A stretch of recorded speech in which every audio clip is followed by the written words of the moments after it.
Yo, what up mga boy? Nagbabalik na naman tayo dito sa ating panibagong video. And yun nga, nagbabalik na naman tayo dahil may nasalihan tayo na server.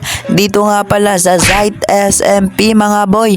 So yun nga, eto na ang journey natin dito. I mean, magkakaroon na tayo dito ng mga journey. So, episode 1 to. So, tara, simulan na natin itong journey natin journey natin dito sa Zite SMP. So, kuha muna tayo ng cobblestone para naman may mga stone na tayo. So, yeah, kuha tayo muna dito.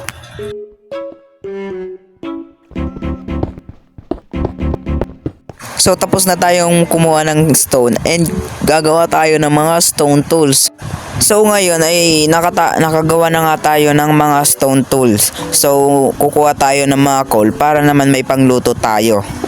So yun, tapos na nga tayo kumuha ng iron and nandito tayo sa ibaba ng kuweba para makakuha ng mga material, ay mineral. So yun, may kasama tayo dito and tara, magmina na tayo para naman maunahan natin yung mga kalaban natin dito. Uy, ano yun? Sino yun?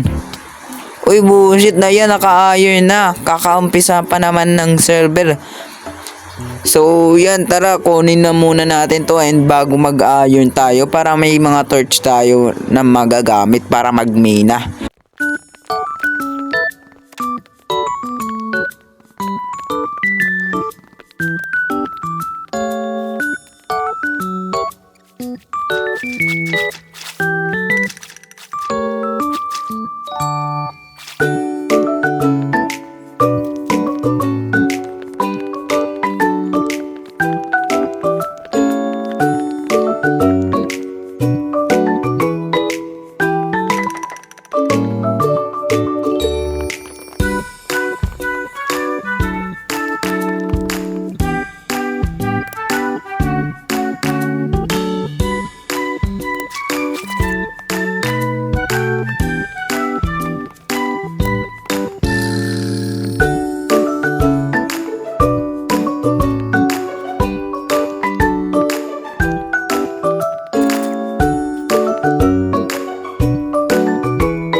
So yun, naka-iron full set na nga pala tayo. And yun nga, ang next natin na gagawin ay magagawa tayo ng starter base.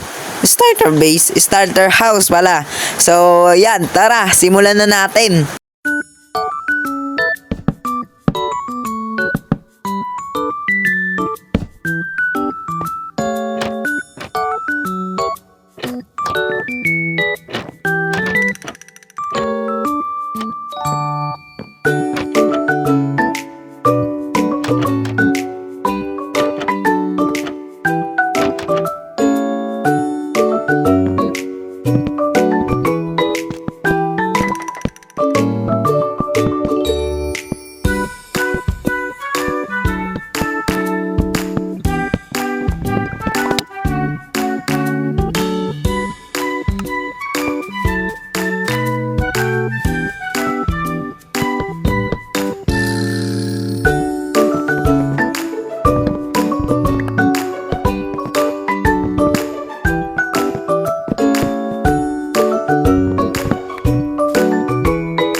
Lagay na lang tayo dito ng isang chest and maggagawa tayo ng mga ganito and sa labas rin para may daanan tayo. Napakaangas talaga. So yan, ganyan lang talaga. And yeah, ito naman yung mga gamit natin, ipapasok na natin dito sa ating bahay. So yan, para naman malinis na, hindi na tayo pag-aanoan dito ng mga kapitbahay natin. So yan, para organize. So, yan.